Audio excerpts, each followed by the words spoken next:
एक बार ये खत्म कर ले तो आपके लिए शुरुआत यहीं से है जहां से आप बैठे हैं।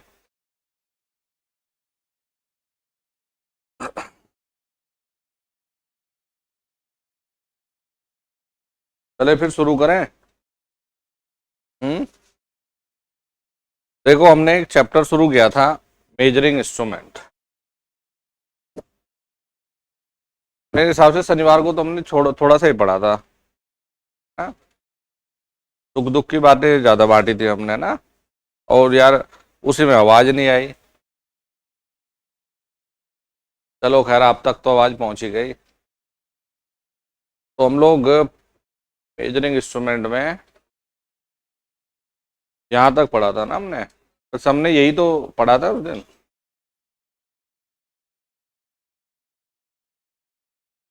हाँ, यहाँ से शुरुआत किया था हमने।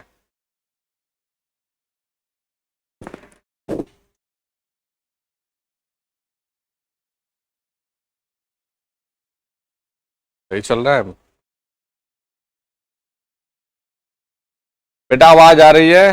हेलो, आवाज आ रही है आपको? तीसरा नहीं, शायद तीसरा क्लास थी है। चौथी थी। चलो भाई। अरे आज बताओ, आज आवाज आ रही है? बस ठीक है, पहले वाली क्लास में कुछ पढ़ाया नहीं था, ये था। देखो दोबारा से देख लो। हम लोग रेशियो मीटर पढ़ रहे थे, पुरानी वाली जो परसों क्लास थी उसमें हमने सिर्फ यही पढ़ा था, थोड़ा सा हमने बातें ज्यादा कर ली थी। तो देखो इसे एक बार लिख भी लो। हम लोगों ने यहाँ तक इससे पहले ख़त्म किया था ये, और यहाँ से आगे ये हमने सैटरडे को शुरू किया था रेशियो मीटर। तो रेशियो मीटर में लिखना है यह है पीएमएमसी सिद्धांत पर कार्य करता है, और दो कॉइल बनाई थी हमने एन और एस। आप लोग भी देख लो भाई जो सैटरडे को नहीं आए थे। तो हमने एन और एस, ये परमानेंट मैग्नेट है हमारे लिए, और इस परमानेंट मैग्नेट में हमने दो कॉइल को 90 डिग्री पर जोड़ के रखा, और ये हमारी है मूविंग कॉइल। तो ये हिस्सा हमारा मूविंग कॉइल, और यहां से हमने पॉइंटर को जोड़ा हुआ है। एक की लंबाई L1 है, एक की लंबाई L2 है। एक में जो टर्न है वो N1 है, दूसरे का जो टर्न है वो N2 है। एक कॉइल पर जो बल लगा वो है F1 और दूसरे पर जो लगा वो F2। तो आप लोगों ने एक नियम सीखा होगा, F बराबर PIL साइन थीटा। तो हमने पहली वाली कॉइल पर जो बल लगा ये था, यानी F2, ये था F2। तो एंगल कितना है? थीटा। टर्न कितने हैं? N2, तो N2 B I2 L2 sine theta. वही ये कहां से आया? ये आया BIL साइन थीटा से। ये एक टर्न के लिए होता है, यदि हम N की बात करेंगे तो गुणा कर देंगे N से।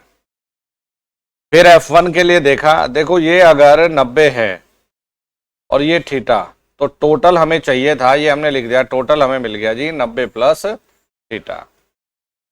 तो फिर F1 के कारण जो बल आया, ये यानी F1 जो फोर्स है N1 B I1 L1 cos theta, दोनों को एक दूसरे के बराबर रखेंगे क्योंकि ये दोनों विपरीत दिशा में लग रहे हैं। और जब ये बराबर होंगे तो पॉइंटर शून्य दिखाएगा, ना इधर जाएगा ना इधर जाएगा। जब ये F1 बड़ा होगा तो पॉइंटर इधर चला जाएगा, जब F2 बड़ा होगा तो पॉइंटर इस तरफ चला जाएगा। तो हमने इसे हल करके ये देखा, बराबर किया, हल किया, तो ये कट गया, p कैंसिल हो गया, साइन अपन कॉस tan हो गया। तो ये होता है कांस्टेंट। मीटर बनने के बाद आप कॉइल की लंबाई, टर्न ये परिवर्तित नहीं कर सकते। थीटा हमारा डिफ्लेक्शन एंगल है, तो हमें ये पता चला कि जो डिफ्लेक्शन है वो I1 I2 के अनुपात में मिलता है। और जो रेशियो मीटर है दो प्रकार का हमें मिलता है, एक है क्रॉस्ड कॉइल टाइप और एक है मूविंग कॉइल टाइप। तो इसे रेशियो मीटर का नाम इसलिए दिया गया था क्योंकि यहां पर जो डिफ्लेक्शन है वो मिलता है हमें करंट के अनुपात में, तो इसीलिए इसे अनुपात मीटर, रेशियो मीटर के नाम से हम जानने लगे। फिर से देख लो, डिफ्लेक्शन किस में मिला? I1 और I2 के अनुपात में। इसलिए हम लोगों ने इसे रेशियोमीटर कहा। कोई बच्चा अगर इस पूरे डेरिवेशन को छोड़ दे चलेगा, कोई अगर इस पूरे डेरिवेशन को ना करे, कहे कि सर मुझे नहीं करना डेरिवेशन, तो कोई दिक्कत नहीं, बस एक छोटी सी चीज याद रखे। देखिए I1 वो करंट है बेटा, I1 ये करंट है जब कॉइल 90 थीटा पर रखी है, और I2 वो करंट है जब कॉइल थीटा पर रखी है। तो बस ऊपर ये वाला करंट रखना है और नीचे ये वाला करंट, तो जो थीटा है समानुपाती होना चाहिए किसके, देखो I1 I2 के। अगर कोई ये डेरिवेशन नहीं करता तब भी चल जाएगा, लेकिन बस उसे याद रखना चाहिए कि आपको थीटा क्या मिलेगा। दूसरी चीज हमने लिखा पीएमएमसी सिद्धांत पर कार्य करता है, क्या नाम ने, जनरली ये पीएमएमसी का ही एक मॉडिफिकेशन हुआ करता है। पीएमएमसी हमने देखो परमानेंट मैग्नेट और घूमने वाली मूविंग कॉइल, यही तो बनाई। तो यहां भी ये याद रखिए कि अगर डैम्पिंग की चर्चा करें तो एडी करंट डैम्पिंग ही इस्तेमाल होती है, एडी करंट डैम्पिंग ही इस्तेमाल होती है।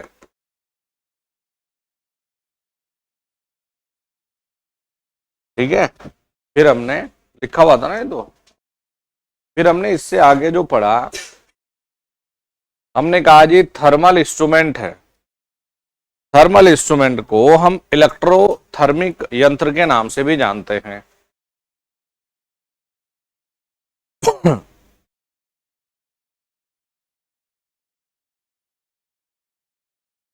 बच्चे बोल रहे अच्छे से, वो एक बोल रहा मुझे आवाज नहीं आ रही। तो देखो बेटा यहां पर ये याद रखिएगा कि ये दो प्रकार के होते हैं, एक है हॉट वायर और एक है थर्मोकपल। आपसे एग्जामिनर ये कहे कि इलेक्ट्रोथर्मिक यंत्र कितने प्रकार के हैं, आप कहेंगे जी दो प्रकार के हैं।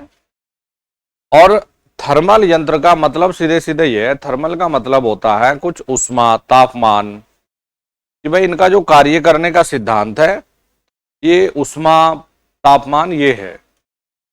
तो हमने ये कहा जी हॉट वायर में जो एग्जामिनर पूछता है, ये जो ये तार लिया है, ये तार किस पदार्थ का बना हुआ है, प्लेटिनम इरिडियम वायर।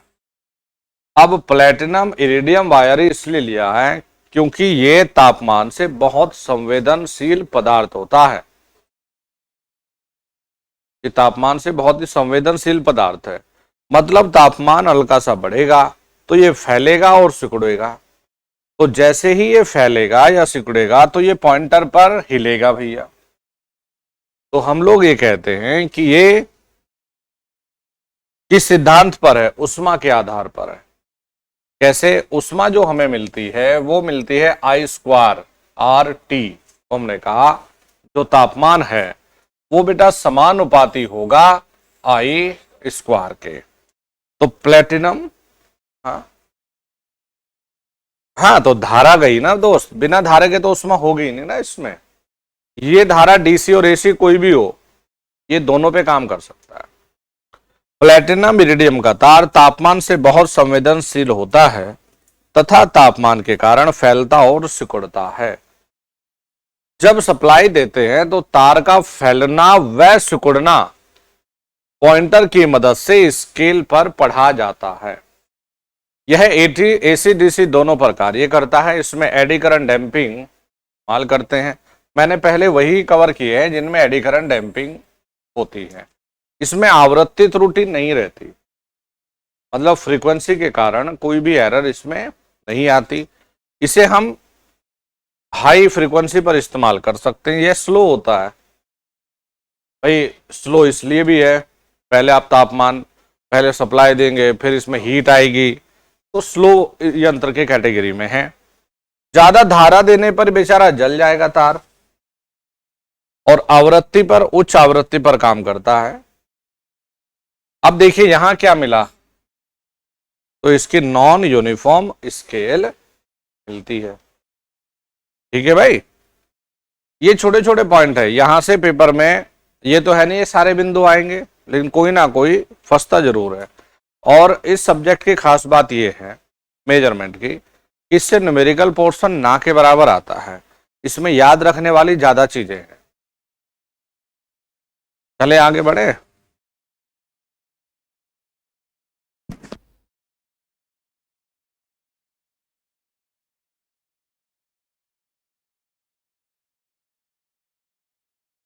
चलो नेक्स्ट चल रहे थे, देखो हम लोग थर्मोकपल यंत्र पर। तो थर्मोकपल जो यंत्र है ये इलेक्ट्रोथर्मिक का दूसरा यंत्र है। एक हॉट वायर हो गया, एक ये। तो हम लोग ये सीखते हैं, और देखो इसे यहां पढ़ लो। हाँ, मैं बात कर रहा था आपसे कि जो सवाल आ रखा है, ये आ रखा था ट्रांसड्यूसर से, इंस्ट्रूमेंटेशन वाले भाग से है। नहीं, मैं तो पढ़ाऊंगा, तुम मेरी टेंशन ना ले। मैं कह रहा, मैंने कहा हर एक पार्ट से कुछ ना कुछ सवाल फंस रखा है। तो ये कहा जाता है कि दो अलग अलग पदार्थ को यदि हम जंक्शन के रूप में जोड़ लें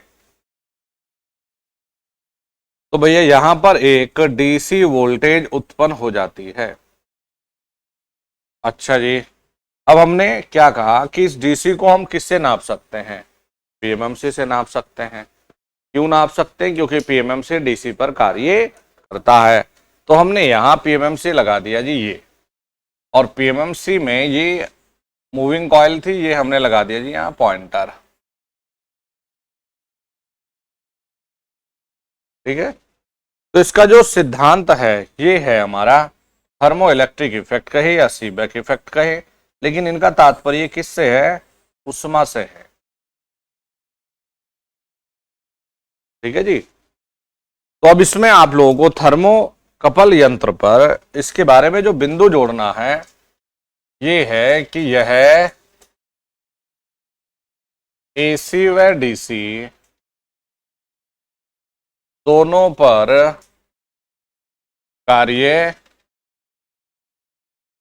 करता है। एसी व डीसी दोनों पर कार्य करता है। दूसरा बिंदु ये जोड़ना है, इसमें एडी करंट डैम्पिंग इस्तेमाल की जाती है। इसमें एडी करंट डैम्पिंग इस्तेमाल की जाती है।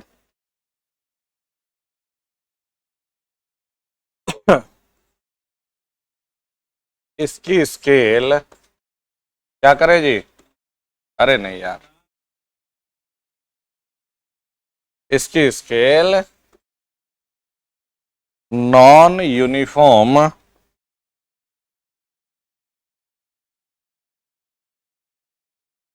होती है। पीएमएमसी इस्तेमाल तो कर लिया, लेकिन पीएमएमसी काम तो इसकी सप्लाई करंट के अनुसार करेगा ना। यह उच्च आवृत्ति,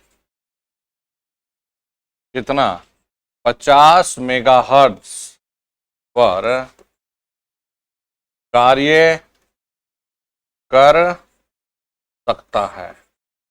ये इसमें सबसे खास बिंदु है, इसे अंडरलाइन कर लीजिएगा। वेरी वेरी इंपॉर्टेंट लिखेंगे, ये पॉइंट आपके शॉर्ट नोट्स में होने चाहिए। वैसे भी ये खास बिंदु है सारे, लेकिन इन खास में से भी ये खास है। नेक्स्ट लिखेंगे, यह है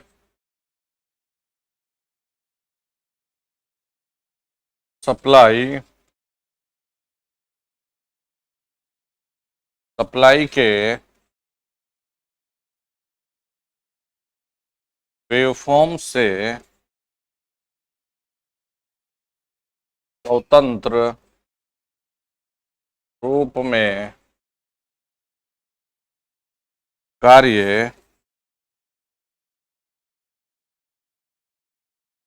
करता है। ये सप्लाई के वेवफॉर्म से स्वतंत्र रूप में कार्य करता है।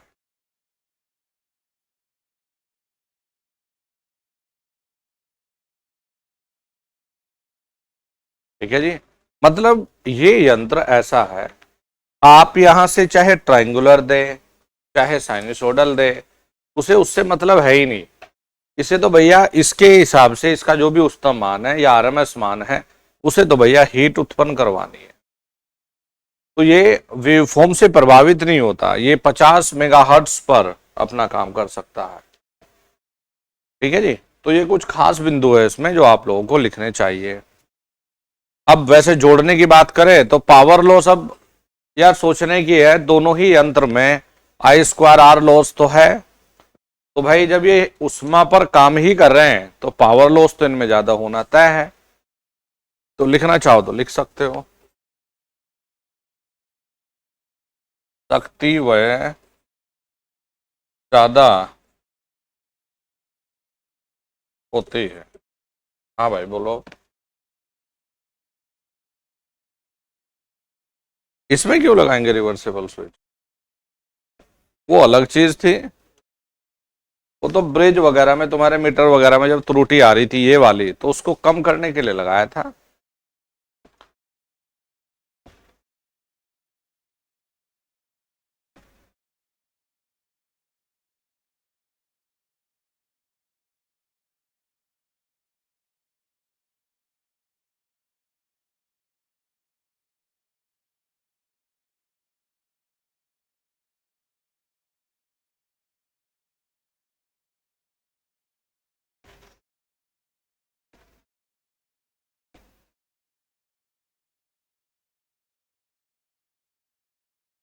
एक बच्चा अगर आंसर नहीं दिया तो उसे ये फीलिंग आएगी कि गुरुजी को टॉपिक आता ही नहीं, नहीं दिया तो। वैसे तो ये इनकी हालत ये है, ये दिन भर रात भर सवाल ढूंढते इसलिए हैं कि हम सवाल गुरुजी से पूछे और हम इनके नॉलेज को देखें, इसलिए ढूंढते हैं। हम इनकी पकड़ में आने वाले हैं नहीं कि उनसे हम 4 गुना ज्यादा पढ़ाई करते हैं। ट्रांसमिशन लाइन का इंडक्टेंस इसलिए बढ़ता है विवेकानंद जी, और इसे हमारे कई विद्यार्थी जानते भी हैं।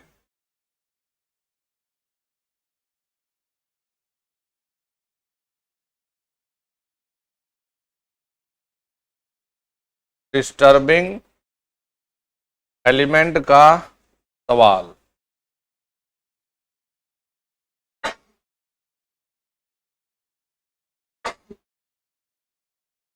एल बराबर में 2 × 10⁻⁷ log e dm/ds। ये ट्रांसमिशन लाइन में इंडक्टेंस का सूत्र हुआ करता है। dm का मतलब है कंडक्टर्स के बीच की दूरी, जो है d, और ds का मतलब है उसकी रेडियस के आधार पर 0.7788 और r, जिसे सेल्फ GMR के नाम से जानते हैं। तो बीच की दूरी को बढ़ाएं तो इंडक्टेंस बढ़ता है। दूसरी चीज, यदि कंडक्टर के साइज को घटाएं, ds को कम करने का मतलब है रेडियस को कम करें, तो भी इंडक्टेंस बढ़ता है। ये लो।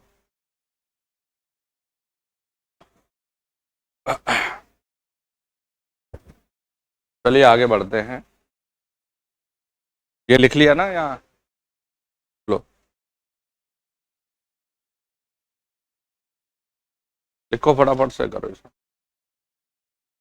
क्या हुआ, इतना शांत क्यों है? पढ़ रहा है ना, बस तो फिर। घर पर भी पढ़ाई चल रही है, शानदार। छोटू नहीं आया आज, ये यहाँ बैठता है, पेपर चल रहे उसके। अच्छा ये तो आ गया यार, सीट चेंज कर दी, कभी इधर कभी उधर। कहाँ है भाई? हैं? अच्छा हाँ, वो लास्ट वाला था, सीटीआई वाला भी था कल। हो गया सीटीआई का? कैसा हुआ?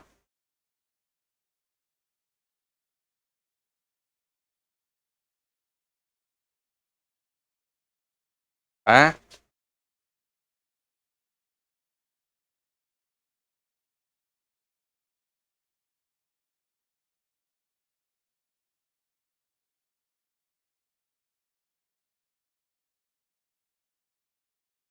ये, अरे तुम्हें डेरिवेशन भी कराऊंगा मैं।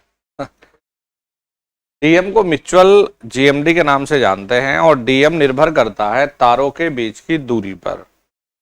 डीएस रेडियस पर निर्भर करता है। जो होलो कंडक्टर होता है इसमें डीएस बराबर सिर्फ डी लिखा जाता है, डीएस बराबर सिर्फ आर होता है। जो सॉलिड कंडक्टर होता है उसमें इंटरनल फ्लक्स लिंकेज के कारण भी इंडक्टेंस बनता है, इसलिए 0.7788 आर आता है। तो हम कहेंगे कि दूरी को अगर हम बढ़ाएं तो इंडक्टेंस बढ़ सकता है और रेडियस घटाएं तो भी बढ़ेगा। ठीक है, कैपेसिटेंस में ये फॉर्मूला अलग आता है। मतलब यहां क्या है, एल समानुपाती log e dm बटे ds। कैपेसिटेंस आता है इनवर्सली यानी कि व्युत्क्रमानुपाती किसके, log e dm बटे ds।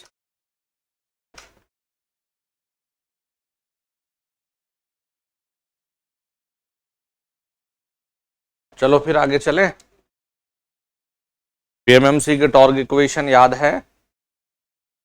याद है? रेशियोमीटर याद है? बहुत अच्छे। थर्मल वाला याद है? अरे याद है, अच्छा।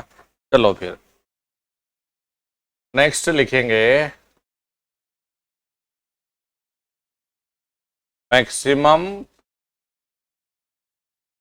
Demand metre. ये जनरली पावर स्टेशन पर हम इस्तेमाल किया करते हैं ये देखने के लिए कि अभी मैक्सिमम डिमांड प्लांट पर कितनी है। तो ये पहले जो ये मिसलेनियस छोटे छोटे पॉइंट है ना, मतलब मीटर है, इनको खत्म कर देता हूं। फिर मूविंग आयरन और इलेक्ट्रोडायनोमीटर ये सबसे बाद में लेंगे अभी। तो ये आधे आधे पेज के इनको खत्म कर लो पहले। ये बना है बेटा यहाँ हीटर, बनाओ मेरे साथ साथ में।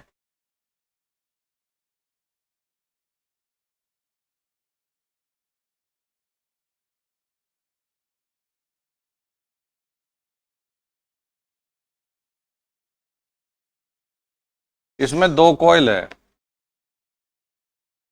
एक कॉइल को ये ऐसे पदार्थ की बनाई है जो बायोमेटेलिक हो।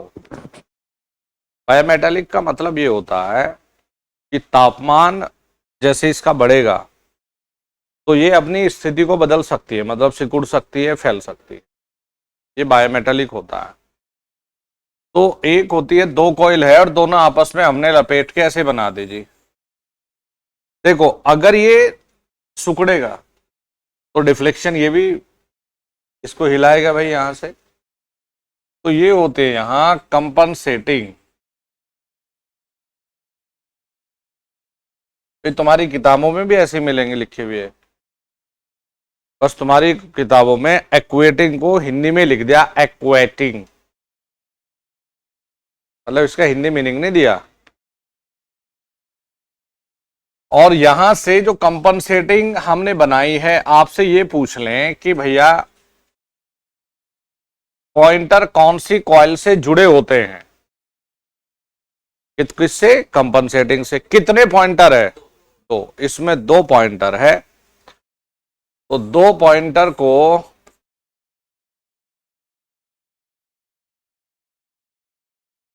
एक है जो वर्तमान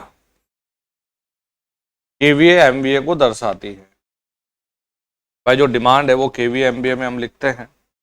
एक वर्तमान एमवीए दर्शाएगा और जो दूसरा है ये मैक्सिमम डिमांड बताएगा।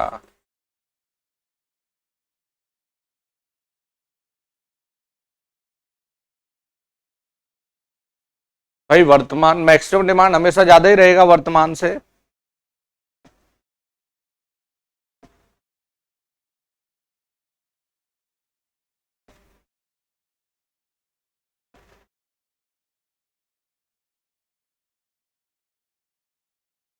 तो मित्र जो आप लिख रहे हो ना, ये तुमने किताब से रट रखा है, ये गलत है बेटा।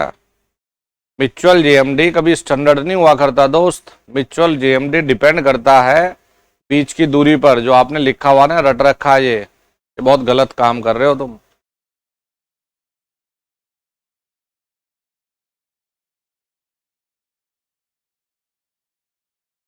देखो यार, ये इंस्ट्रूमेंट बिल्कुल आप लोगों की तरह है। मतलब ये आउटपुट 30 मिनट के बाद में देगा। जैसे तुम्हारा प्रोसेसर बहुत स्लो है ना समझने में ऐसे, तो बिल्कुल तुम्हारी तरह है ये। या तुम इससे भी ज्यादा बेकार हो, कई बार ऐसा भी सोच सकते हो। ये 30 मिनट के बाद इसकी गारंटी तो बेचारा दे देगा कुछ आउटपुट, तुम्हारी तो ये भी गारंटी ना है। तो ये मानकर चलो। देखो इसमें पॉइंट क्या क्या लिखने हैं, 2-3 लाइनें जरूर लिखे, नहीं तो इसे भूल जाओगे। जब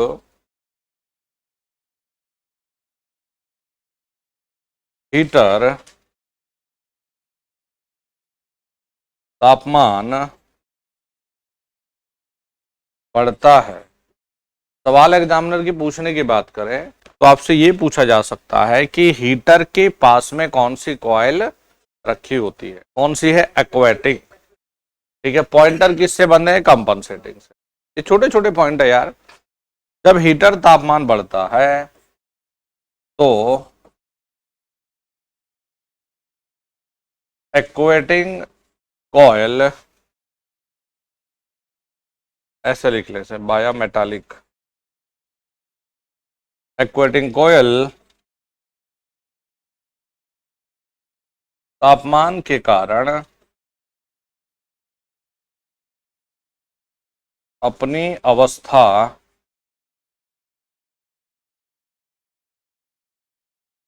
बदलती है तथा यह कंपनसेटिंग कॉइल से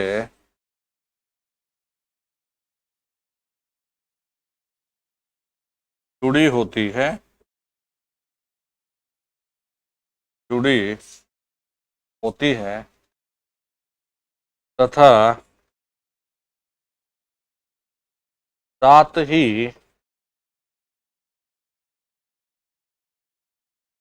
कंपनसेटिंग कॉइल में भी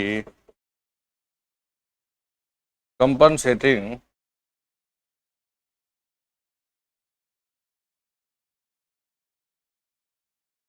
कॉइल में भी अवस्था परिवर्तन होता है। इसमें तो पॉइंटर है जिसमें एक वर्तमान डिमांड को बताता है, डिमांड को बताता है तथा दूसरा मैक्सिमम डिमांड को बताता है, मैक्सिमम डिमांड को बताता है। यह यंत्र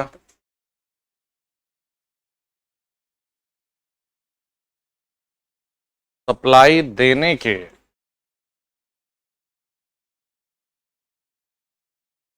लगभग 30 मिनट बाद, सप्लाई देने के लगभग 30 मिनट बाद रीडिंग देता है, रीडिंग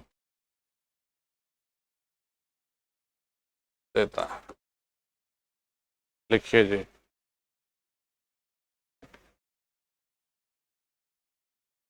अभी बेटा शाम को नहीं होगी, प्रतिदिन सुबह ही होगी।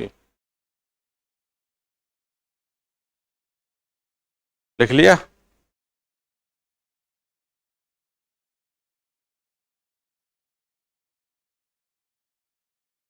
यह है मैक्सिमम डिमांड मीटर।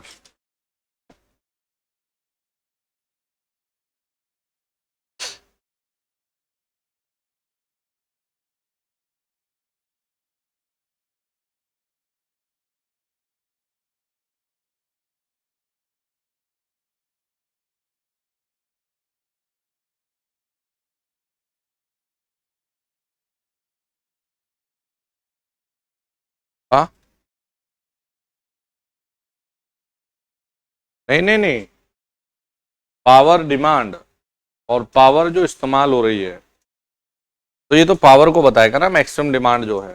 जैसे एक पावर प्लांट है भाई, ये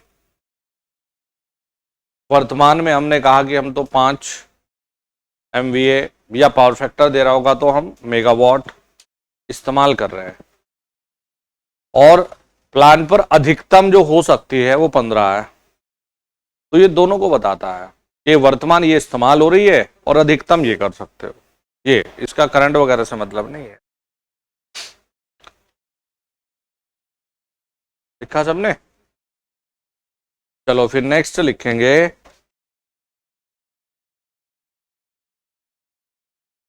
क्यू फैक्टर मीटर।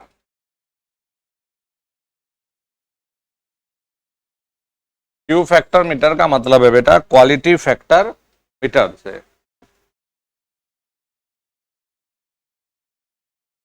है, ये बायोमेटेलिक होता है, मतलब कई सारे जो टेम्परेचर सेंसिटिव मटेरियल उनका कई सारों का अलॉय बनाते हैं हम लोग। ऐसे स्टैंडर्ड लिखा नहीं होता इसमें किसका बना होता है। क्या लगा देते हैं? प्लेटिनम इरिडियम से भी ज्यादा सेंसिटिव होता है ये। तो बायोमेटेलिक आप लगाते हो, बायोमेटेलिक स्ट्रिप तो आप ये जो नॉर्मल आप ट्यूबलाइट नहीं लगाते, तो इनके भी अंदर में एक पत्ती लगी होती है बायोमेटेलिक स्ट्रिप की, जो इसको ऑन ऑफ कर देती है। क्वालिटी फैक्टर मीटर देखिए, हम लोग बात कर रहे हैं, यह है श्रेणी, बहुत जरूरी है भाई, ये पॉइंट बहुत खास है। यह है श्रेणी अनुनाद सिद्धांत पर कार्य करता है। यह श्रेणी अनुनाद सिद्धांत पर कार्य करता है, इंपॉर्टेंट मार्क कर लीजिए। तो अगर ये आर, ये हमारे पास आर है, ये एल है, ये सी है, इसके क्रॉस बेटा वोल्टेज वी आर है, इसके क्रॉस में जो वोल्टेज है वो वी एल है, अक्रॉस वोल्टेज ये वी सी, यहां से सप्लाई दे दिया जी वी। भाई एल के कारण क्या आता है एक्सएल, सी के कारण क्या आता है बेटा एक्सी। तो चलो पुराना भी रिवाइज हो जाएगा। पहले तो ये बताओ शर्त क्या होती है, क्या लिखते हो? एक्सएल बराबर एक्स सी, रेजोनेंस की शर्त यही तो है। अब एक काम कर दो जरा, क्वालिटी फैक्टर के फॉर्मूले बताओ। देखो, V L by V, V C by V, XL by R, X C by R, omega not L by R, 1/ओमेगा not C R, 1/r under root L by C. यही तो सूत्र लिखवा रखे नालायक को तुम्हें ये सारे सूत्र है जो श्रेणी अनुनाद में हम लोग क्वालिटी फैक्टर के लिखते हैं।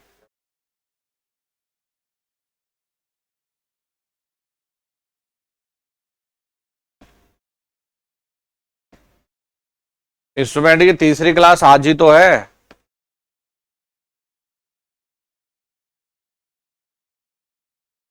टाइटल में गलत लिख दिया।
लिखा?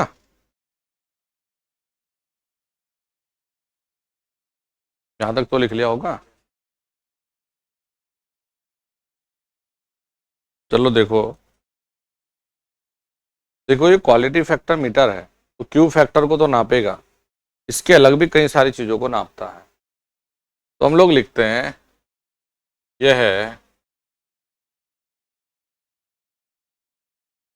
प्रेरकत्व को नापता है,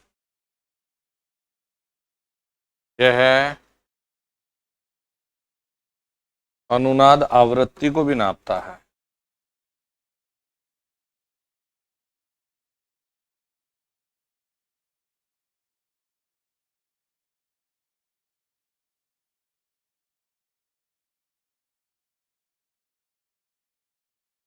यह है फैले हुए कैपेसिटेंस, या फिर डिस्ट्रीब्यूटेड लिख लो, डिस्ट्रीब्यूटेड कैपेसिटेंस को जानते हो ना, धारिता को। रक्षाबंधन कब है भाई? अगस्त में या जुलाई में? अच्छा जुलाई तो चला ही गया। 13 अगस्त की, क्या दिन है उस दिन? 11 अगस्त का है क्या? क्या दिन है उस दिन? अच्छा, एक दिन की छुट्टी रहेगी भाई, पहले याद रखना। या डिस्ट्रीब्यूटेड कैपेसिटेंस को नापता है, यह स्वतः कैपेसिटेंस या सेल्फ कैपेसिटेंस को भी नापता है।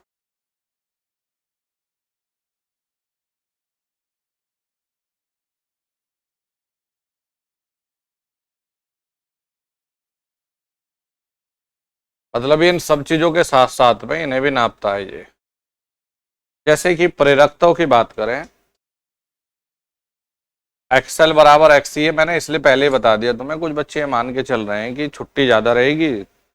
जैसे जेई में एक दो बच्चे रिजर्वेशन भी करा लिया, मेरे से पूछ रहा सर छुट्टी कब स्टार्ट होगी, मैंने कहा 11 से स्टार्ट, मतलब रक्षाबंधन से ही स्टार्ट और उसी दिन समाप्त, एक ही दिन की है। सिलेबस इतना ज्यादा है, कहाँ छुट्टी उट्टी का टाइम है भाई? है कोई बात नहीं, यहीं से जितना बहन को भेजना है यहीं से भेज देना भाई, कोई दिक्कत नहीं है। ओमेगा नॉट एल बराबर 1/ओमेगा नॉट सी, ये होता है ओमेगा नॉट एल बराबर 1/ओमेगा नॉट सी। तो एल बराबर हम लोग 1/ओमेगा नॉट स्क्वायर सी कर लें, तो एल बराबर 1/, बेटा ओमेगा का मान क्या होता है? 2πf, तो हम 2 का स्क्वायर करेंगे भाई, ओमेगा नॉट का मान रख के स्क्वायर, तो पाई स्क्वायर एफ स्क्वायर और सी। तो ये तो होता है देखो इंडक्टेंस का मान ज्ञात करना, ठीक है जी। आवृत्ति की बात कर ले, ये अपनों पहले भी पढ़ा है यार, ओमेगा नॉट बराबर 1/√LC, रेडियन पर सेकेंड, ये भी कोई बड़ी बात नहीं। क्वालिटी फैक्टर को तो नापेगा, लेकिन इसके साथ इन चीजों को भी नापेगा। तो एक हेडिंग लिखेंगे अब, प्रैक्टिकल क्यू मीटर, कि प्रैक्टिकली जो हम क्वालिटी फैक्टर मीटर को बनाते हैं वो किस प्रकार से बनाते हैं।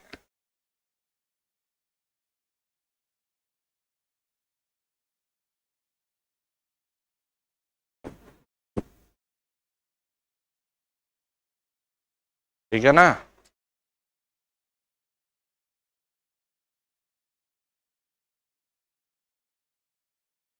चलो फिर बनाना स्टार्ट करिए।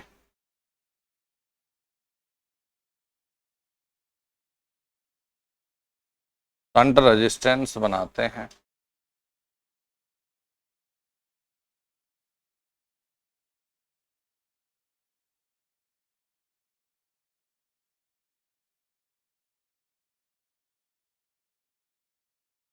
ऑसिलेटर बनाते हो,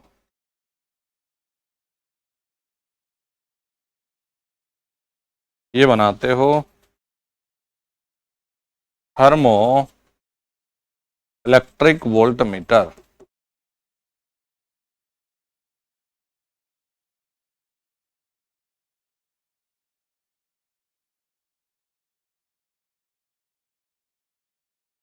ये डिस्ट्रीब्यूटेड कैपेसिटेंस है यहाँ, ये आर है और ये एल। ये हमें यहाँ से निकालना था अभी। मान लिया टेस्ट ब्रांच है हमारे लिए। Variable capacitance C, self capacitance C X, और यहाँ से दोस्त हम लोग देने वाले हैं सप्लाई।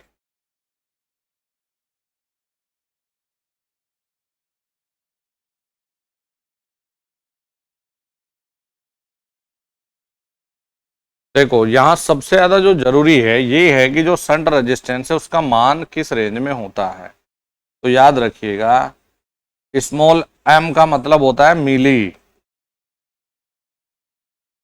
ये ऑब्जेक्टिव है। प्रैक्टिकली या क्यू मीटर में शंट रेजिस्टेंस का मान किस रेंज में लिया जाता है। ना कोई कैलकुलेटर की जरूरत, ना किसी फॉर्मूला की जरूरत, मिली ओम में लिया जाता है।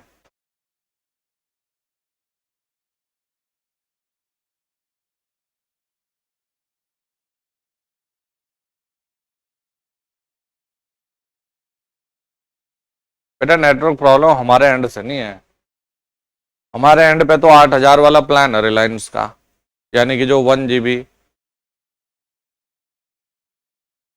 स्पीड देता है जो भाई, तो हमारे एंड से प्रॉब्लम नहीं है। सारी दिक्कत में यही लगती है हमारे एंड से भाई।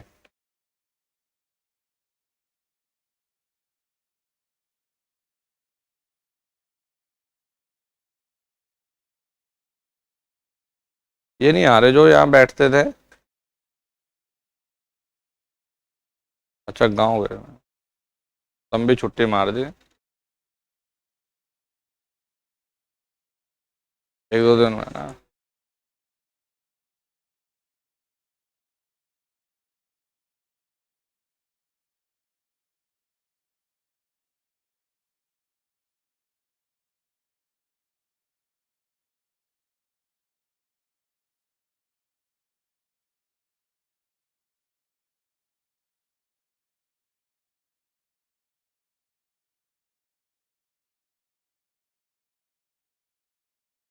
भाई कल 6 बजे आना सुबह, 6 से 9, ठीक है।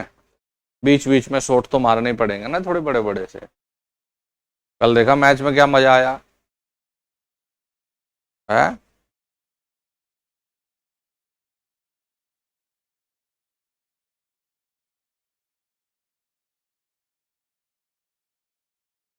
जानते हो ऋषभ पंत के बारे में? ऋषभ पंत के बारे में क्या क्या जानते हो? अच्छा,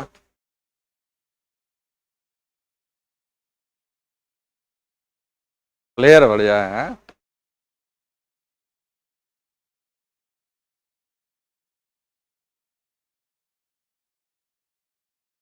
हमारे घर से लगभग 17-18 किलोमीटर होगा उसका घर। हाँ,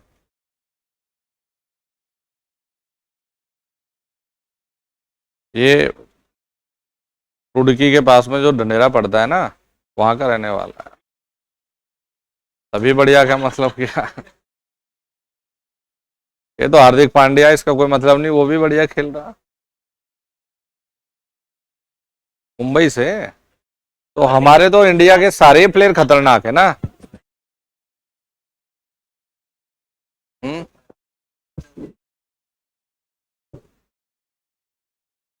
कोई बात नहीं यार, ये तो चलता ही है।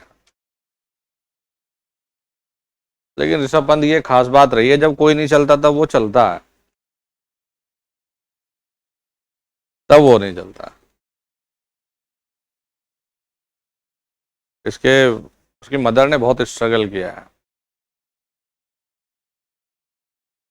जो इनके पापा थे वो हमारे साथ में, ये हम लोग मतलब छोटे थे, ये बड़े थे तो इसमें जाते थे, जो ये युवा मोर्चा नहीं होता भाजपा में, तो हम लोग थे मतलब 12th में रहे होंगे 11th-12th में। तो जब हम लोग जाते थे तो उसके फादर मतलब लीड करते थे, हमें बताते थे। काफ़ी ये रहे। उसके फादर को तो अचानक से अटैक आया तो नहीं रहे दुनिया में। कि मदर ने रियली में बहुत मेहनत की है, मतलब जो सोच भी नहीं सकते। दिल्ली में कोई जान नहीं पहचान नहीं, तो प्रैक्टिस करने जाते थे। अब रुकने का कोई साधन नहीं था, ना पैसे थे इतने, तो एक गुरुद्वारा में रुकते थे। गुरुद्वारा में ही खाना मिलता था, वहीं सोता था। सुबह उठ के फिर अपना ग्राउंड पे जाता था, शाम को यहीं आता था। और इसकी माता जी गुरुद्वारा में ही अपना सेवा करने में लगी रहती थी, ताकि भाई कोई बोला भी ना, अपना सेवा भाव भी रहा। तो सब लोग ऐसे ही स्टार नहीं बन जाते यार, सब लोग इस आग में तपते हैं, जलते हैं। अब हमें तो उनके चेहरे तब दिखाई देते हैं ना जब वो सफलता प्राप्त कर लेते हैं। एक दिन अक्षय कुमार का इंटरव्यू सुन रहा था मैं, तो उसने बताया कि मैं ट्रेन में गाड़ी में जो 2-2 रुपए की चैन नहीं होती, सोने से कम नहीं, खो जाए तो गम नहीं, तो ये बेचते थे। तो उस महिला पत्रकार ने कहा कि आपसे तो सब लोग चेन खरीदते होंगे, आप तो स्मार्ट है अक्षय कुमार। कि भाई मैं अब की बात नहीं कर रहा हूं, आप मुझे अब से जज कर रहे हो।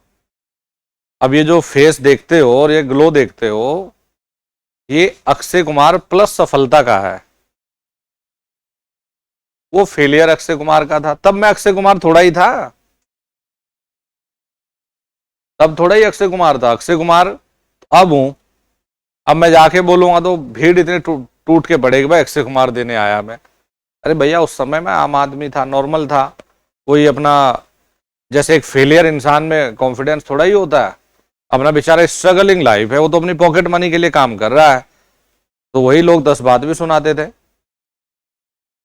क्या है ये नकली है, क्या हम यही पहनेंगे। बहुत लोग ताने भी मारते थे। वो होता है ना, जब फेलियर होता है तो फेलियर को थोड़ा ही जानते हैं।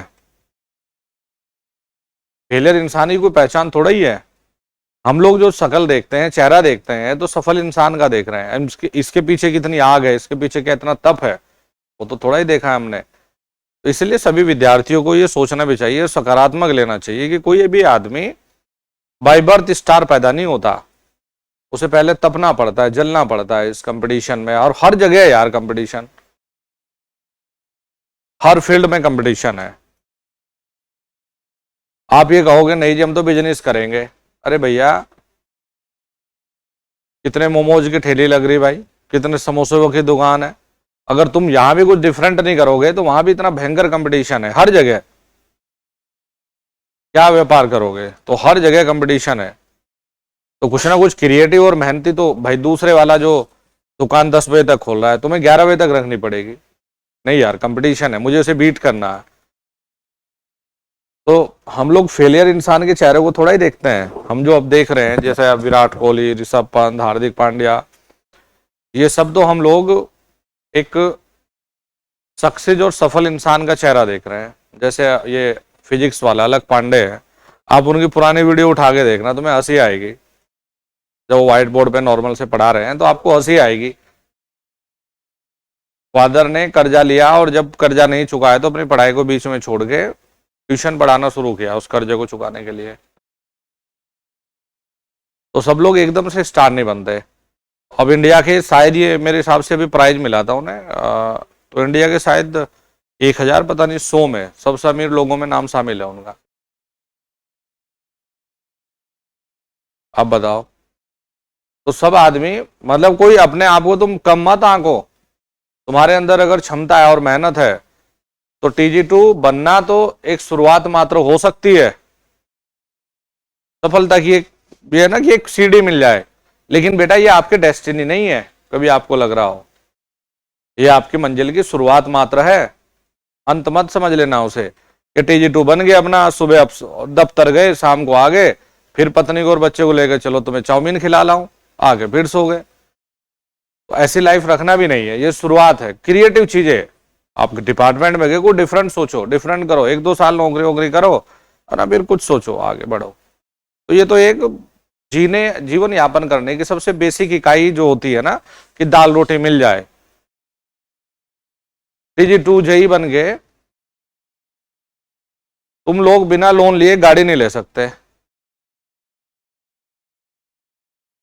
आजकल महंगाई इतनी है, 40-50 हज़ार रुपए में क्या होना है।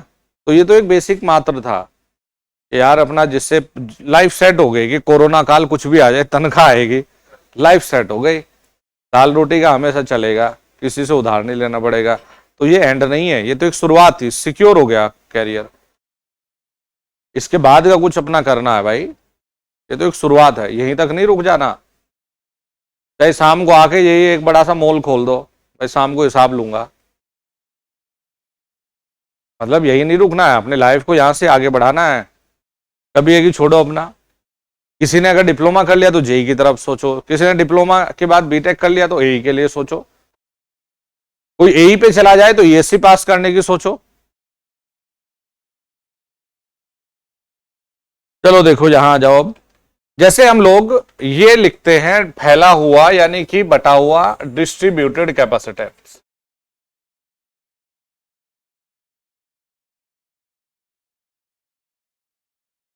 और ये है यहां सेल्फ। और भाई ये वेरिएबल है, देखो सिंबल बना दिया जिसे बदला जा सकता है। तो अगर हम यहां से original true value quality factor की कहें, अरे omega not L upon R होती है, अगर इस कॉइल के लिए कहें,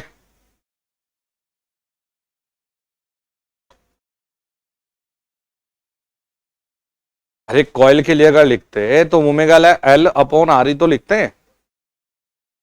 लेकिन अगर हम मेजर्ड की बात, नापे जाने की बात करें, तो ये देखना जरा, आपको ये दिखाई नहीं दे रहा है कि ये ब्रांच पूरी जो आर है, इसके साथ में ये आरएसएच भी तो जुड़ गया।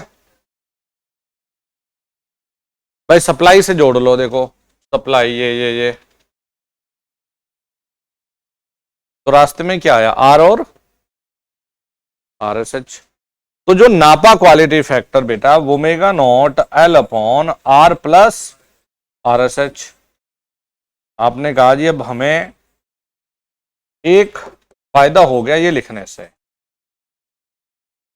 हम ये कह सकते हैं कि क्वालिटी फैक्टर नापने में प्रैक्टिकली कितनी त्रुटि देखने को मिलेगी। ट्रू वैल्यू यानी सत्य मान, क्यूएम मतलब नापे जाने वाला मान। जैसे आप लोग नहीं है, मैं बता दूं, सत्य मान का मतलब ये होता है, जैसे हमें 1 किलो आलू खरीदने हैं, तो 1 किलो 1000 ग्राम हमारे लिए सत्य वैल्यू है, ट्रू वैल्यू है। लेकिन हमें तोलने के बाद में 998 ग्राम मिले, तो वो 998 ग्राम मिले, या फिर 1010 ग्राम मिले, तो ये नापे जाने वाली वैल्यू थी। तो सत्य वो जो हमें चाहिए था 1 किलोग्राम, और जो तोल के हमें मिला वो हमें कहलाता है मेजर्ड वैल्यू। तो इस पूरे, आप कहीं भी किसी भी चीज को नापने की बात कर ले, हमें कभी भी ऐसा कोई सामान नहीं मिलेगा जिसमें त्रुटि ना हो। तो हमने एरर निकालने के लिए एक सूत्र लिखा कि जब भी हम प्रतिशत में एरर निकालेंगे तो ट्रू माइनस मेजर्ड, ऊपर दोनों का अंतर और नीचे ट्रू वैल्यू, ये एक सूत्र होता है, पढ़ाऊंगा दोबारा से आप लोगों को ये। तो हम लोग लिखते हैं, देखिए भाई, प्रतिशत एरर, हाँ भाई नीरज प्लस माइनस में आती है ये। अरे अभी हमने उदाहरण दिया आलू वाला, कम मिले तब भी एरर, ज्यादा मिले तब भी, तो हमने कहा जी प्लस और माइनस दोनों में आ सकती है। तो बोलो जल्दी से हम ये लिख लें, Q T minus Q M और बटे में क्यू एम।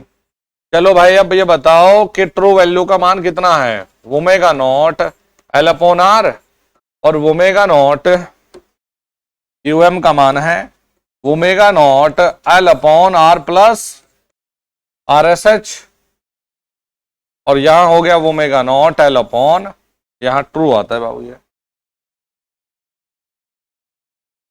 ट्रू वैल्यू लिखते हो ना अपॉन में, तो यहां है ये आर। अब इसे हल करो जी।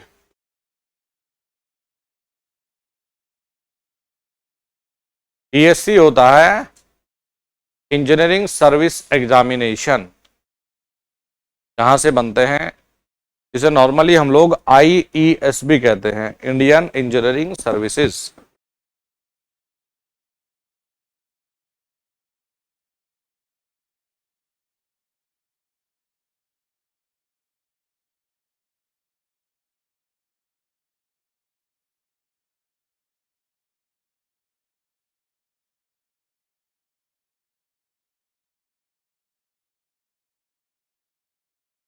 ये है आर, आर प्लस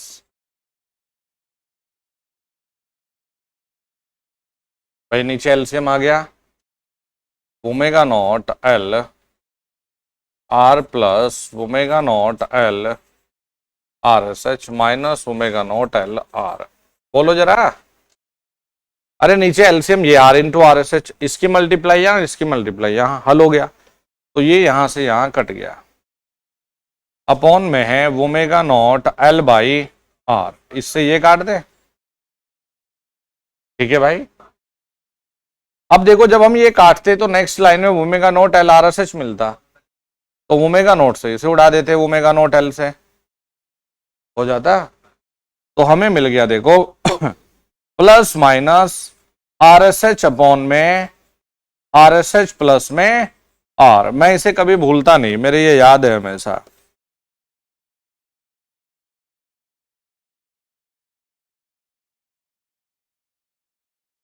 देखो मैंने याद किस तरीके से किया हुआ है। हमें पता है कि कोई भी यंत्र हो, त्रुटि यार 100% से ज्यादा तो होती भी नहीं है। त्रुटि आती है जनरली, अगर प्रतिशत में बात कर रहे हो 100% त्रुटि करके यंत्र का इस्तेमाल भी क्यों करें। तो मुझे ये पता है कि त्रुटि नॉर्मली भाई 100 से तो कम ही है। 100 से कम का मतलब 1 से कम। तो मैंने अपने दिमाग में पहले से, अगर मैं इसके डेरिवेशन नहीं करता, मैंने डायरेक्ट याद है। क्यों? ऊपर आरएसएच है, तो इसे 1 से कम लाने के लिए नीचे आरएसएच से ज्यादा वैल्यू लानी है। ठीक है। अब आरएसएच में मैं एल या सी को तो जोड़ूंगा नहीं, क्यों, पूरी कहानी ही रेजिस्टेंस में। तो मेरे पास बचा आरएसएच प्लस में क्या जोड़ दिया, आर। तो ऊपर कम नंबर है, नीचे ज्यादा नंबर है। तो जब भी आप कम को ज्यादा से भाग देंगे तो भैया 1 से कम रिजल्ट मिलेगा। 1 से कम मिलने का मतलब है कि त्रुटि 100% से कम ही आएगी। तो हमारे याद है R S H upon R plus R S H, खत्म।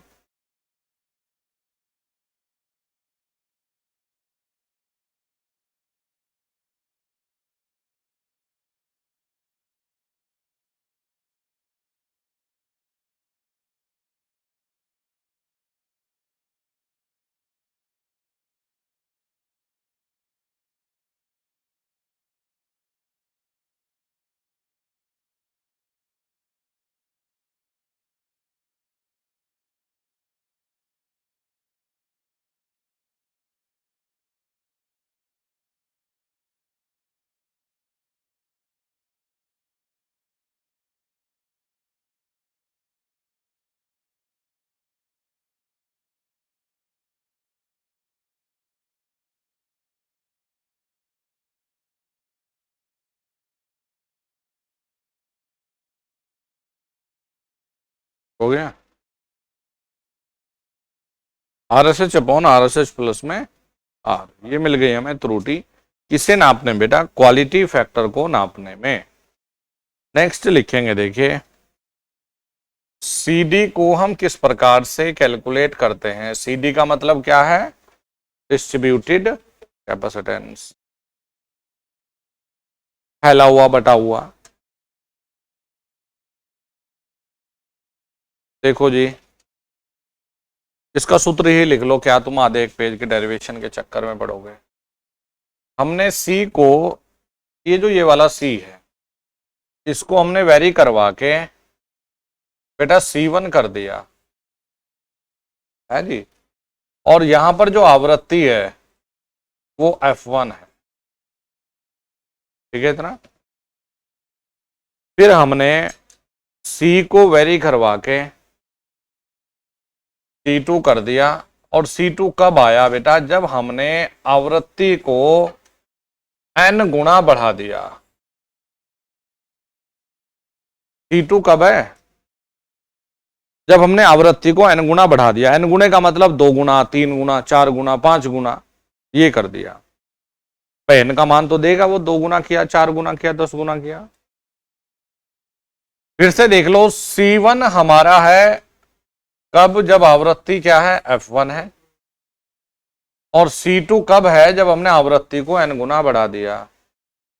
तो बेटा CD का जो सूत्र है, ये सूत्र याद रखिएगा, क्योंकि इस तरह का टिक लगाने में कोई दिक्कत नहीं है, सिर्फ सूत्र पूछ लिया, न्यूमेरिकल नहीं भी पूछा। वैसे इस पे न्यूमेरिकल भी आसान है, बिना कैलकुलेटर के हो जाता है।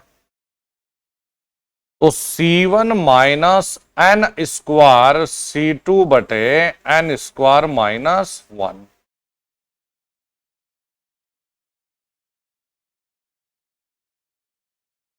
देखो एक छोटा सा न्यूमेरिकल, एक क्यू मीटर में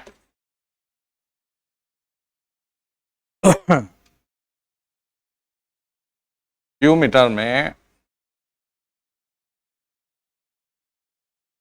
कैपेसिटेंस 5 माइक्रो फैरड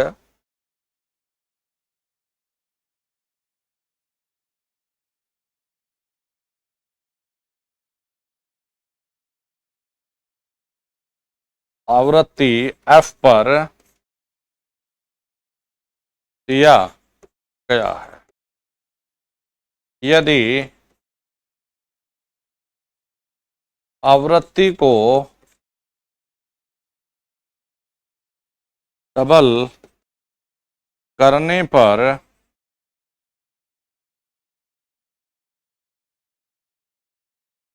माइक्रोफैरड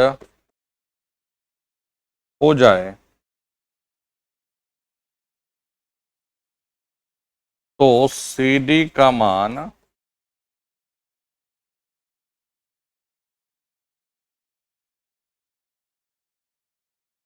कीजिए,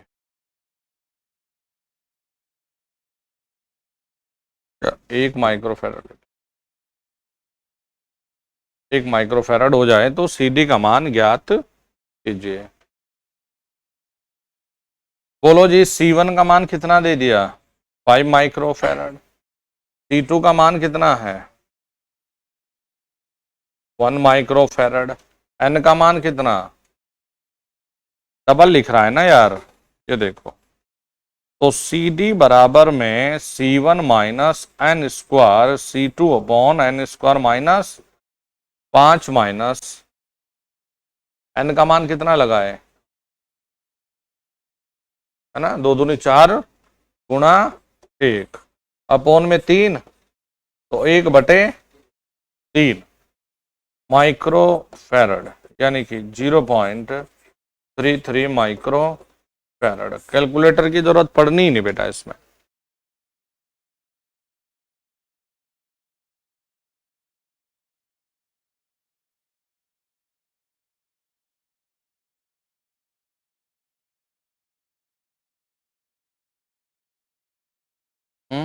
कैलकुलेटर की जरूरत नहीं पड़ेगी इसमें, और 30 सेकंड से ज्यादा का सवाल भी नहीं आना, बस सवाल को पढ़ लेना क्या है।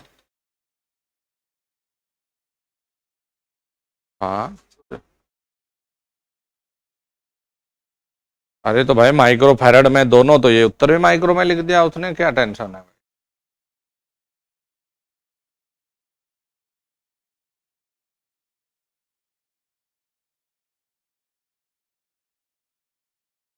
लिख लिया सबने।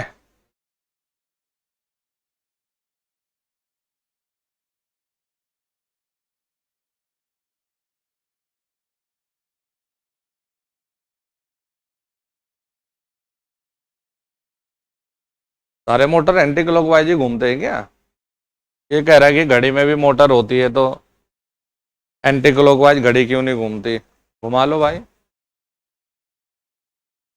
हम तो ऐसे पता नहीं कितने मोटर दिखा दे जो दोनों तरफ घूम सकते हैं। क्यों भाई, ये पंखे लग रहे हैं भी दोनों तरफ घूम सकते हैं।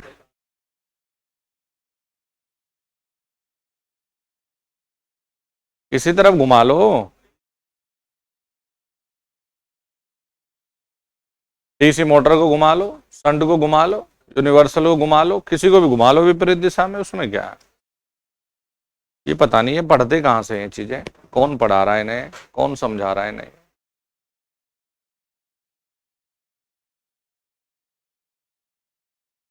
मुझे क्या जरूरत पड़ी खुफिया जानकारी की, अपने आप ही नहीं संभल पा रहे हैं। चलिए बेटा देखिए, फिर आता है CX को निकालना, लेकिन ये जरूरी नहीं है।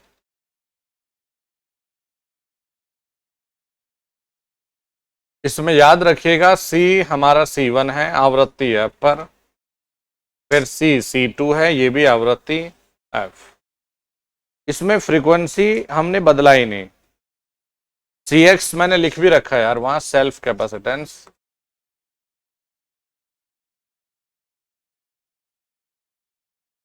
हमने आवृत्ति को बदला ही नहीं, हमने सिर्फ कैपेसिटर को बदला। तो ये आसान होता है, Cx बराबर C2 माइनस C1।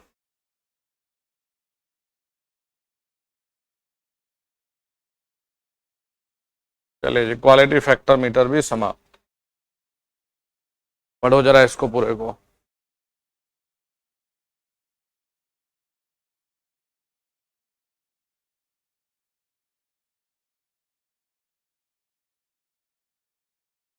है।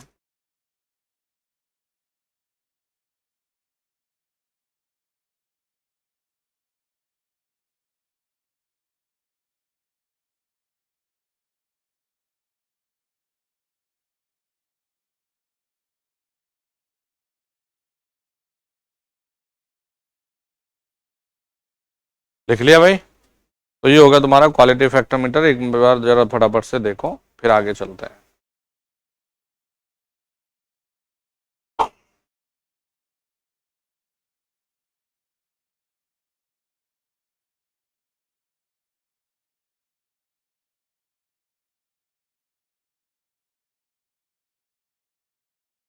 दोनों पे ऐसे है ना, जितने बल से इधर है इतने ही से इधर है।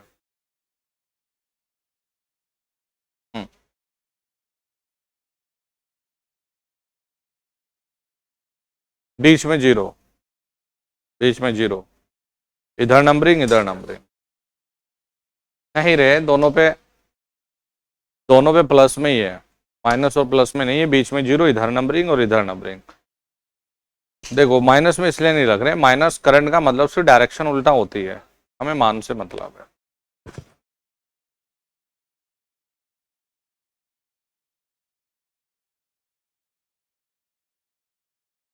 लिखा सबने ये पॉइंट जो लिखा है क्वालिटी फैक्टर मीटर में? कोई दिक्कत किसी को? चलो फिर नेक्स्ट लिखो। एक होता है छोटा सा मीटर है ये, इलेक्ट्रो स्टैटिक। जनरली याद रखना यार, जो इलेक्ट्रोस्टैटिक है, स्थैतिक विद्युत की वोल्टमीटर, इलेक्ट्रोस्टैटिक इंस्ट्रूमेंट को, यंत्र को हमें ज्यादातर वोल्टमीटर के रूप में ही इस्तेमाल करना है, इसलिए हमने नाम ही दे दिया इलेक्ट्रोस्टैटिक वोल्टमीटर।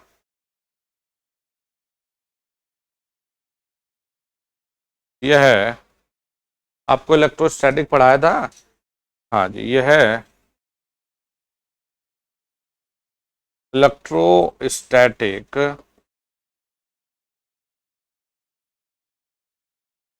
सिद्धांत पर कार्य करता है। जरूरी देखिए इसमें कौन सा पॉइंट है। इसमें हाँ जी, फ्लूइड फ्रिक्शन बताया था कुछ, इसमें फ्लूइड फ्रिक्शन, डैम्पिंग, ये सबसे खास बिंदु है। यूज की जाती है। यह बहुत उच्च वोल्टेज को नापता है।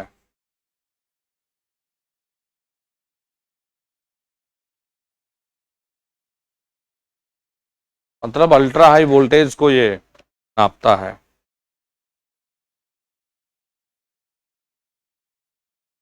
नॉन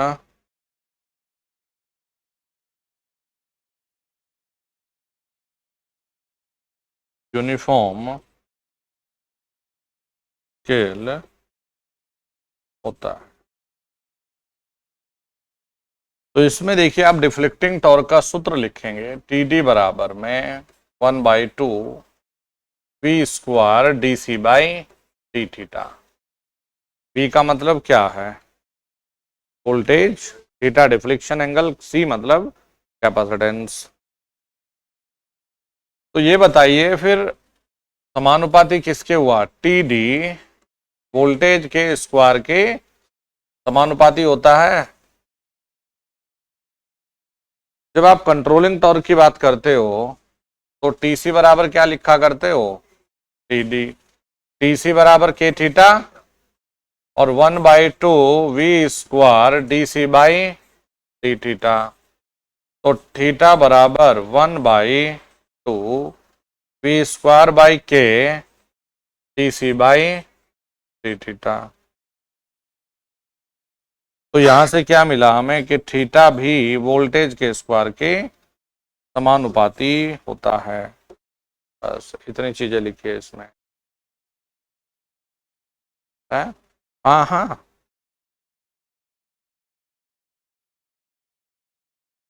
ये इसलिए लिखाने पड़ रहे हैं, छोटे छोटे में से कभी कोई सवाल टकरा जाए फिर बाद में पछताने से बढ़िया अभी करा के भेजते हैं।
देख लिया सबने?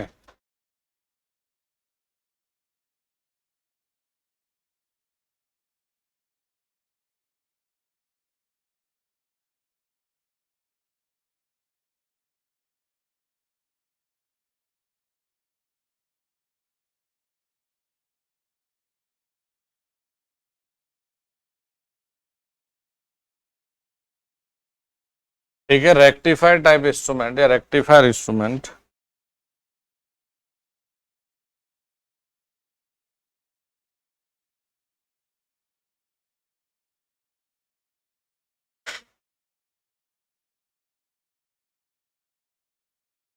इसे हम दो प्रकार से बनाते हैं। एक होता है हाफ वेव अर्ध तरंग वाला है,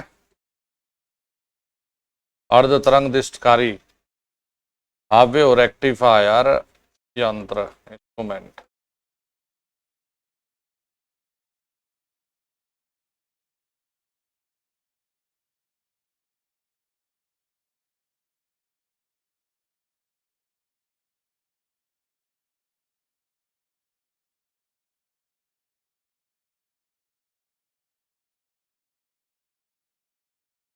अरे इसमें किसी लॉसेस की हमने चर्चा ही नहीं करी दोस्त। देखो, समझना था आपको, इलेक्ट्रोस्टैटिक है। ये बताओ एडी करंट लॉस और हाइस्टेरिक लॉस किससे संबंध रखते हैं? चुंबकत्व से ना। यहाँ चुंबकत्व प्रभाव का मतलब ही नहीं है। जब चुंबकत्व का मतलब नहीं है तो हम लोग क्या लिखें? नो, लिखने की जरूरत नहीं थी, खुद समझना भी था।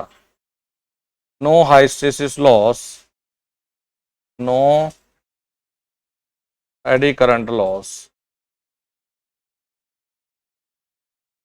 ये प्रॉपर्टी हमारी एक और में आएगी, इलेक्ट्रोडायनोमीटर यंत्र में भी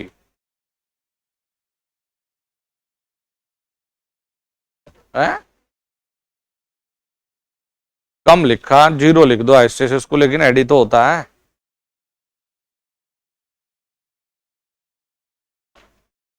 देखो हाफ वेव रेक्टिफायर इंस्ट्रूमेंट बनाया हमने बेटा, आर एस सोर्स का आंतरिक रेजिस्टेंस है। ये डायोड बनाई हमने, डायोड का प्रतिरोध आर एफ है। और ये हमने मीटर लगा दिया नापने के लिए, क्या लगाया, पीएमएमसी।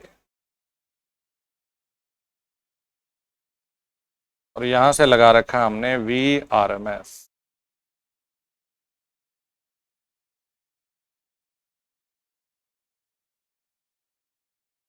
तो इसमें RS है बेटा सोर्स का आंतरिक प्रतिरोध,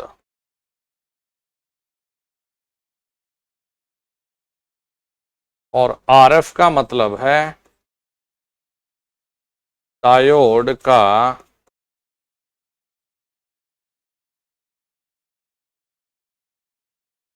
फॉरवर्ड बायस यानी अग्रिम, ये लिख लो, जल्दी समझ जाओगे। फॉरवर्ड दिशा में या फॉरवर्ड प्रतिरोध। RM तो मीटर के लिए हो गया।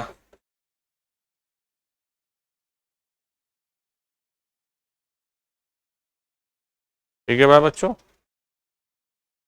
देखो आपको परेशान नहीं करेंगे इसमें, डेरिवेशन में जेई वालों को तो खूब दुखी करा था मैंने, इसमें तुम्हें नहीं करेंगे। आपको लिखना है कि देखो पीएमएमसी तो औसत मान को नापता है जी, अगर हम आरएमएस लगा भी दे तो ये वही मान को लेकर नापेगा जो औसत होगा। तो जो मीटर ये करंट जो नापेगा वो तो औसत को नापेगा। तो देखिए भाई, आई एवरेज अभी इनपुट पर क्या है, अरे आरएमएस मतलब एसी दे आपने तो ये नापेगा 0.45 VRMS अपॉन में RS प्लस RF प्लस में RM। ये याद रखिएगा कि जब हम इस पर एसी देंगे तो ये इसको नापेगा, यानी आरएमएस का कितना प्रतिशत लेगा, 45%। लेकिन जब हम इस पर डीसी देंगे, ये इसलिए कराना पड़ रहा है, इस पर आधारित 2015 या 16 में यूकेपीएससी में 2 लगातार सवाल थे, नंबरिंग भी चेंज नहीं था, जैसे एक 15 तो एक 16। तो देखो यहां हमने लिखा बेटा कि अगर हम डीसी की बात करें, यानी डीसी हमने दिया ये, तो ये आता है VRMS बटे में RS प्लस RF प्लस में RM। हमने कहा कि जो RMS वैल्यू है इसके बराबर हमने DC लगा रखा है, तो इन दोनों को तुलना करके हमें देखिए मिलता क्या है, हमें मिलता है कि AC में जो करंट बहता है अवयव के हिसाब से वो DC का मात्र 45% या 0.45% होता है दोनों का। अब चाहे रिजल्ट देख लो, अरे इसमें 0.45 है, इसमें नहीं है, तो इसका ये कितना प्रतिशत है, 45%। तो याद रखिएगा हाफ वेव में एसी में डीसी का मात्र 45% धारा बहती है, और करंट के हिसाब से होती है सेंसिटिविटी। तो हमने शुरुआत से ही सेंसिटिविटी को ऐसे प्रदर्शित किया है। तो एसी में सेंसिटिविटी डीसी के मात्र 45% होती है, एसी में सेंसिटिविटी डीसी के मात्र 45% हुआ करती है। ये था सवाल, किसके हिसाब से, हाफ वेव के हिसाब से। तो आपके लिए सिर्फ अगर जरूरी है यहां से पूरे पेज से, तो भैया ये 2 चीजें हैं, इनको बिल्कुल अपने दिमाग में सेट रखो। ये वाली 2 चीजें हैं जो बहुत ही खास है।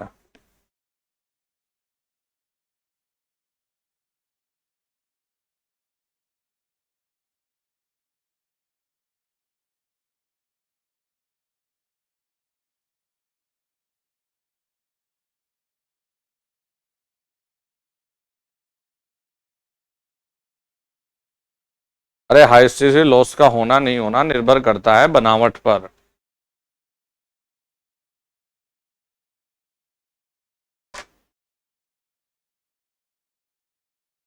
अरे ये भर दिया क्या सबने, होम भर दिया तुमने, भर देना है, कई बार आधे में बंद भी कर देते हैं 8 दिन के लिए साइट को, बाद में बच्चा टेंशन में आ जाएंगे। अभी भर लो, अभी साइट में कोई प्रॉब्लम भी नहीं, बहुत स्मूथ चल रही है। और भैया इसको अपने पास संभाल के रखना, ये डॉक्यूमेंट वेरिफिकेशन में जरूरत पड़ेगी तुम्हें इसकी। ये गौरव का है, मतलब वैसे तो वो तुम्हारी फाइल वहां भी बन जाएगी आयोग में भी, लेकिन फिर भी अपने पास भी रखना।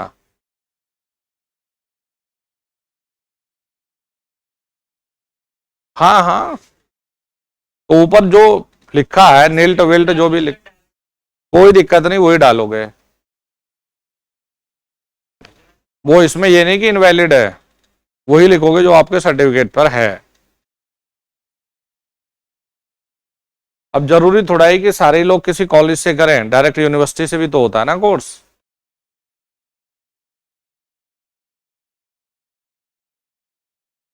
ऊपर लिखा तो होगा ही, अरे तुम्हें किसने सर्टिफिकेट दिया है, हैं?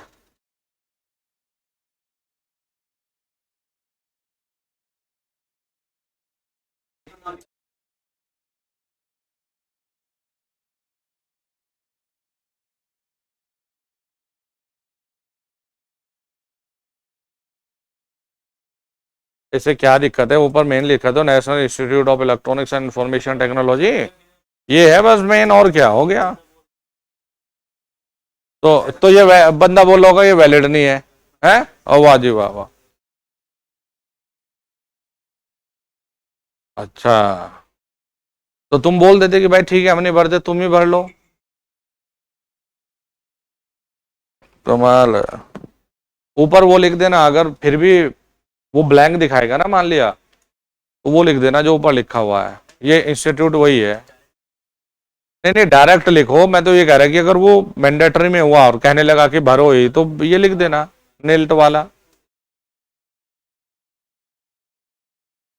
हमने आरएमएस को क्या कहा था कि डीसी पूरा ही काम करने के लिए जिम्मेदार होता है, तो हमने आरएमएस के बराबर डीसी लगा दिया इसमें।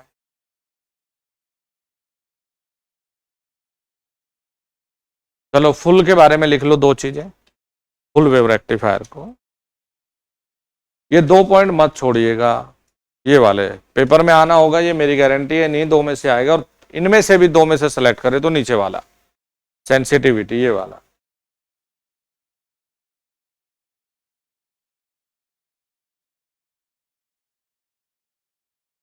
नेक्स्ट लिखो full wave rectifier type instrument.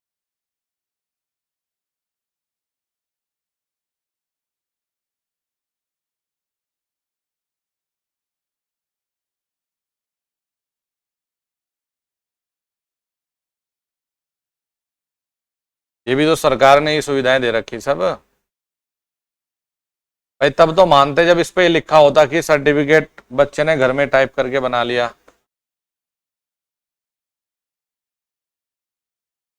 अच्छा, तो इस पे फॉर्म नहीं भरेंगे तो किस पे भरेंगे?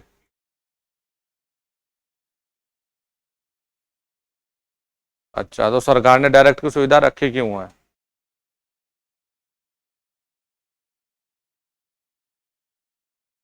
नहीं नहीं, मना कर देते कि हम नहीं भरते भाई, तुम ही भर लेना।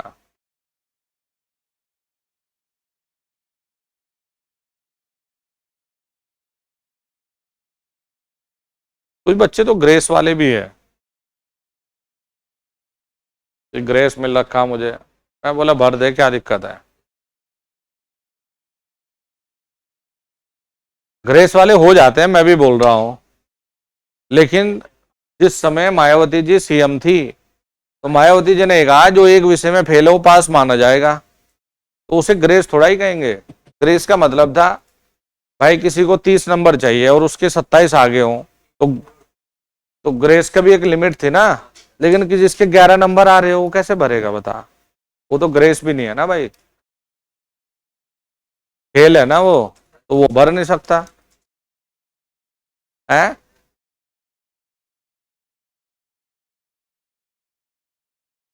हाँ नहीं, 10वीं वाला तो वो तो ठीक है, और 10वीं में भी जो ये ओपन बोर्ड वाले हैं उन्हें भी नहीं, वो नहीं भर सकते।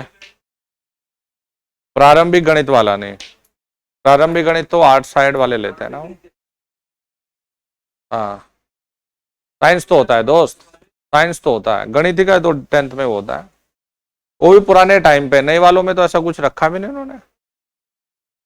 नहीं नहीं, जो अभी कोर्स है वो तो 10th का कॉमन बना दिया ना, जब सीबीएसई वाला लागू हुआ। पहले तो था ये, जब तक ये शिक्षा प्रणाली पुरानी थी। अ, एक बार केस वेस भी हुआ था, वहां भी मना कर दिया था इन्होंने। चलो फिर लिखो फटाफट से। एसी में फुल वेव रेक्टिफायर के हिसाब से मीटर में एसी बराबर 0.90 और sensitivity in AC is equal to 0.9 times sensitivity in DC. बस दो चीजें लिखिए आप, खत्म।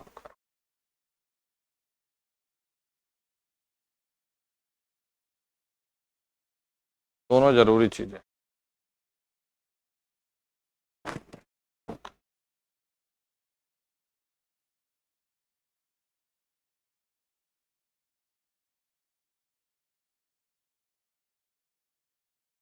हो गया।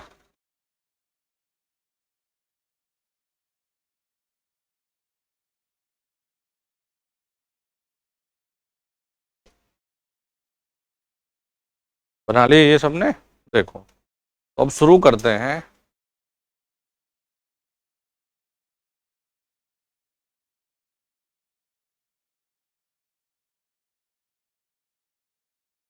Electro dynamometer instrument.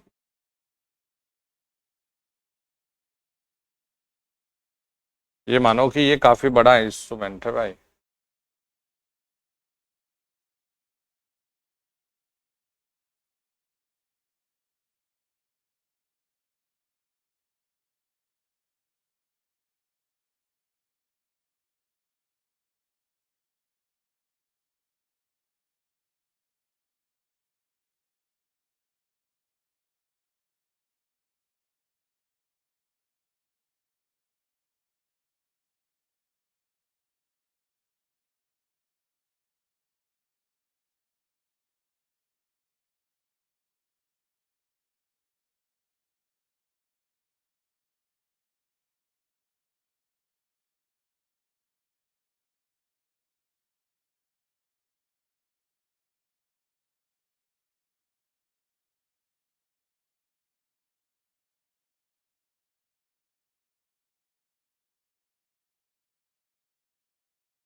ये है सीसी एक ही, लेकिन दो हिस्सों में तोड़ रखी है हमने, ताकि पूरे मूविंग कॉइल पर, पोटेंशियल कॉइल पर हमें एक समान चुंबकत्व मिल सके।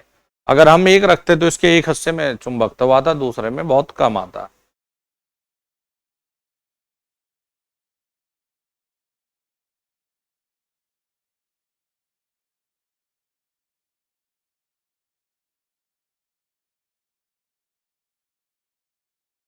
जो पोटेंशियल कॉइल है, ये जानी जाती है मूविंग कॉइल के नाम से। जो ये करंट कॉइल है, ये बेटा होती है एक फिक्स कॉइल।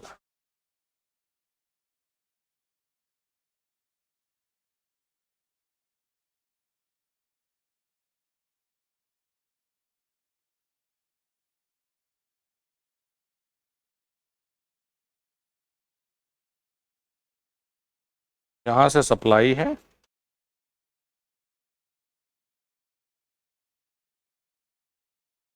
ये I1 है, ये यहाँ से हमने I2 लिया है। बनाइए।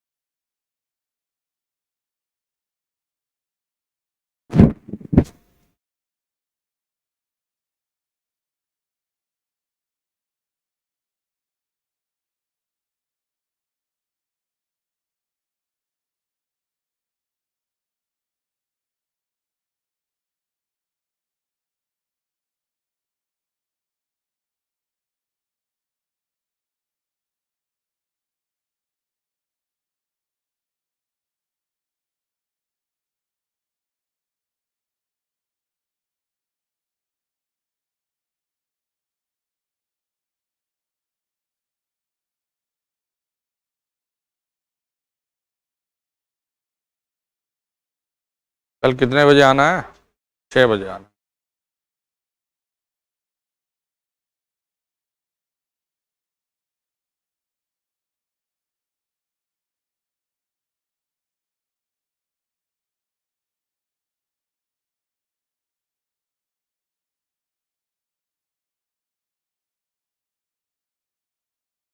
तो इसको बनाओ और यहाँ से आगे फिर कल करेंगे।